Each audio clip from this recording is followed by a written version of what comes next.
तो बिहार विधानसभा में शिक्षा बजट पर चर्चा के दौरान बीजेपी के विधायक मैथिली ठाकुर ने जोरदार, जबरदस्त, धमाकेदार भाषण से सदन में सुर्खियां बिटोरी। उन्होंने अपने व्यक्तित्व की शुरुआत संस्कृत के श्लोक तमसो मा ज्योतिर्गमय से की।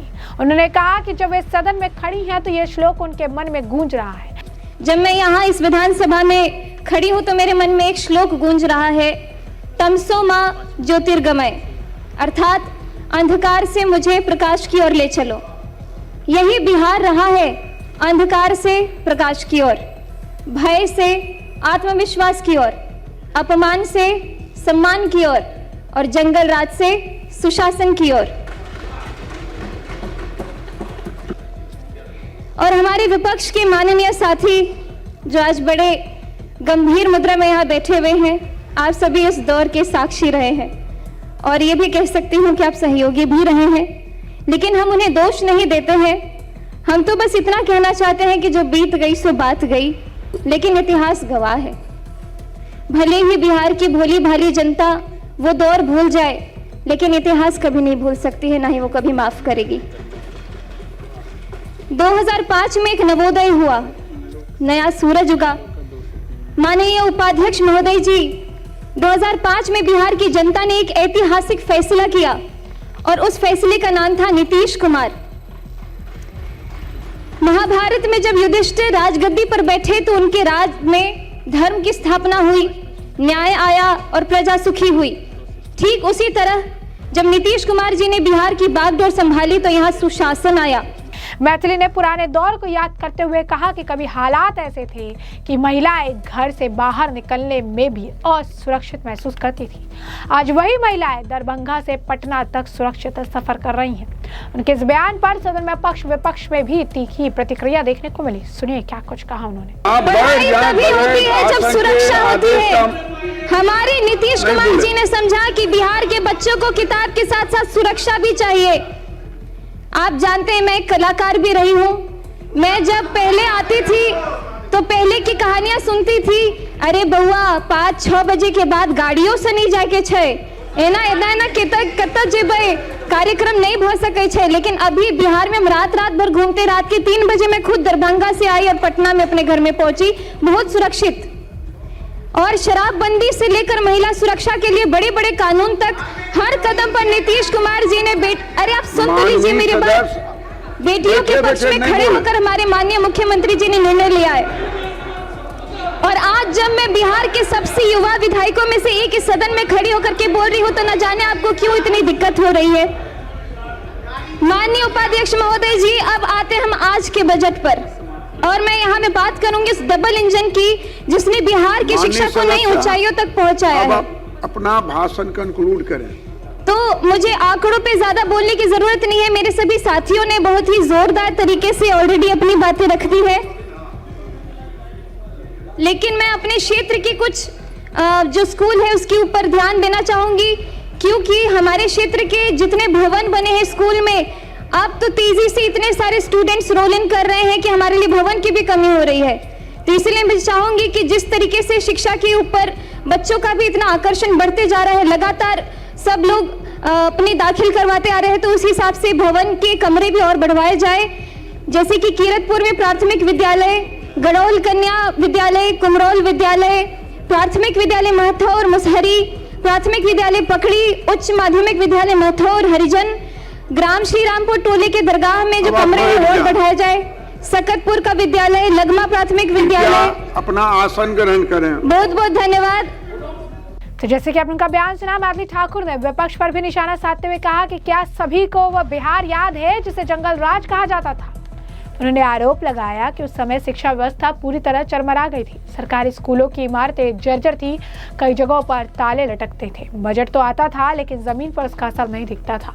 गरीब परिवारों के बच्चों के लिए शिक्षा दूर की बात थी, क्योंकि घर में 2 वक्त का भोजन भी मुश्किल था। उन्होंने कहा कि इस दौर के गवाह विपक्ष में बैठे लोग भी हैं। इस दौरान अपने भाषण में मैथिली ठाकुर ने लालू प्रसाद यादव की तुलना महाभारत के धृतराष्ट्र की। उन्होंने कहा कि उस समय के राजा को बिहार रूपी हस्तिनापुर की चिंता नहीं थी, उन्हें केवल अपने दुर्योधन की फिक्र थी।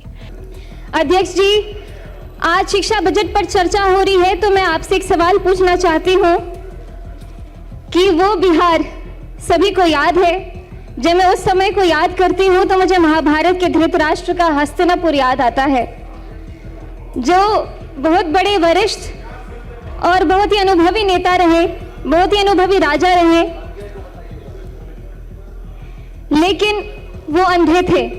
और उससे भी बड़ी बात है कि वो देखना भी नहीं चाहते थे, क्योंकि उन्हें हस्तिनापुर की चिंता नहीं बल्कि दुर्योधन की चिंता लगी रहती थी। जब इस धरती की बेटियां स्कूल जाने से डरती थी, जब सरकारी स्कूल के नाम पर सिर्फ टूटी फूटी दीवारें, जब शिक्षक वेतन के लिए दर बदर भटकते रहते थे, जब दोपहर का खाना नहीं मिलता था तो बच्चे भूखे पेट पढ़ने जाते थे और ज्यादातर तो जाते भी नहीं थे। जनता चिल्लाती रहती थी कि स्कूल में शिक्षक नहीं है तो कानों पे पट्टी। जनता रोती रहती थी कि बेटी पढ़ नहीं पा रही है तो आंखों पे पट्टी। और जनता कहती रहती थी कि बिहार पिछड़ रहा है, तब भी इनका दिल नहीं पसीजा। बिहार में 2005 से पहले ऐसा ही अंधेरा था। स्कूल में ताले, पढ़ाई लिखाई नहीं, बजट आता था लेकिन बच्चों तक पहुंचता नहीं था। रिपोर्ट में विद्यालय थे लेकिन जमीन पर घास उगती रहती थी। तो जैसा कि आपने सुना, यहाँ पे साफ तौर पर उनका इशारा लालू प्रसाद यादव और उनके बेटे तेजस्वी यादव की तरफ था। इस टिप्पणी के बाद आरजेडी विधायकों ने कड़ा विरोध जताया। सदन में दोनों पक्षों के बीच नोकझोंक हुई। इस दौरान जब वो बात कर रही थी तो लगातार उन्हें टोकने का प्रयास किया जा रहा था। लगातार जो नेता है उन्हें बोलने से पहले जो है लगातार डिस्टर्ब कर रहे थे, जिसके बाद उन्होंने आरजेडी के गौतम कृष्णा को जो है जवाब देते हुए कहा कि बीडीओ साहब, दिल पर हाथ रखकर कहिए कि क्या मैं झूठ बोल रही हूँ, क्या मैं गलत बोल रही हूँ, ये आपको भी पता है कि सच क्या है। जरा ये भी देखिए। बालिका साक्षरता 33%, मतलब 3 में से 2 बच्चियां हमारी अनपढ़ रहा करती थी। टोका टोकी नहीं। उस दशकों की अव्यवस्था के कानून ने न जाने कितनों की जवानी छीन ली। आप सभी तो उसके खुद साक्षी रहे हैं। लगभग 2 दशक बिहार शिक्षा से वंचित रहा। कई पीढ़ियां इसका दंश आज भी झेल रही है। बीडीओ साहब, आप खुद अपने दिल पे हाथ रख के बोलिए कि मैं जो बोल रही हूँ क्या वो झूठ है। आप दिल पे हाथ रख के बोलिए, आप खुद अपने दिल पे हाथ रख के बोलिए। उपाध्यक्ष जी, तो जैसे कि आपने देखा, इसके साथ साथ आपको बता दें कि मैथिली ने यह भी कहा कि महाराष्ट्र में जैसे युधिष्ठिर के शासन में शांति स्थापित हुई, उसी तरह नीतीश कुमार के नेतृत्व में बिहार विकास और शिक्षा के रास्ते पर आगे बढ़ा। उन्होंने विशेष रूप से साइकिल योजना का उल्लेख किया। कहा, विपक्ष ने इस योजना का मजाक उड़ाया था, लेकिन इस योजना ने बेटियों को स्कूल तक पहुँचाने में क्रांतिकारी भूमिका निभाई। पहियों ने न केवल सड़क की दूरी तक नहीं नापी, बल्कि बेटियों ने सफलता की ऊंचाइयों को छुआ।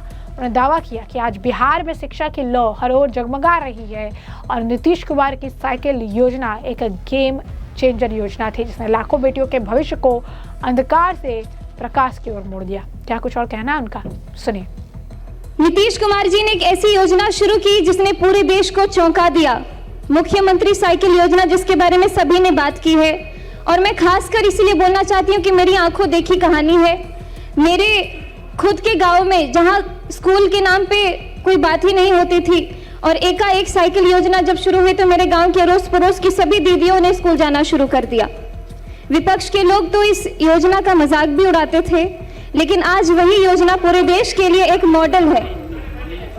सुनने में सरल लगती है, लेकिन इस साइकिल ने क्या किया ये जरा सोचिए। आपको वक्त देंगे इनके भाषण के बाद।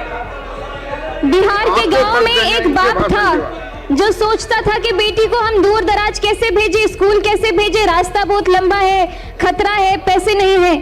उस बाप की चिंता को नीतीश कुमार जी ने समझा और बेटी के हाथ में साइकिल थमा दी। और उस साइकिल पर पहियों ने सिर्फ सड़क नहीं नापी, उन्होंने लाखों बेटियों का भविष्य नापा। ड्रॉप आउट दर गिरी, नामांकन बढ़ा और बिहार की बेटी ने कहा हम भी पढ़ेंगे और हम भी आगे बढ़ेंगे। मैं भी उदाहरण स्वरूप बिहार के लोकतंत्र के सबसे बड़े मंदिर में आज आप सभी के बीच में खड़ी हूँ। अगर मैं 2005 को देख करके, ध्यान करके 2005 से पहले की बात करूं तो संभावना भी नहीं था कि मैं यहाँ पे खड़ी होती या फिर कोई ऐसी उम्मीद मेरे अंदर जगती।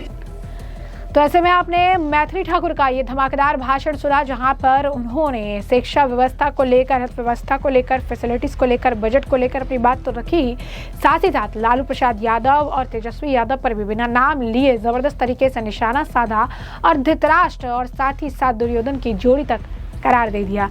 और ये भी देखा कि आरजेडी के नेता जब उन्हें टोकने की कोशिश कर रहे थे तो किस तरीके से मुंहतोड़ जवाब उन्होंने दिया, जिसे लेकर सोशल मीडिया पर उनकी वाहवाही हो रही है। तो ऐसे में आपने ये भाषण सुन लिया, ये बयान भी उनके सुने हैं, और इस पूरे मामले पर अब आपकी जो राय हो कमेंट सेक्शन में कमेंट करके जरूर से जरूर साझा करिएगा।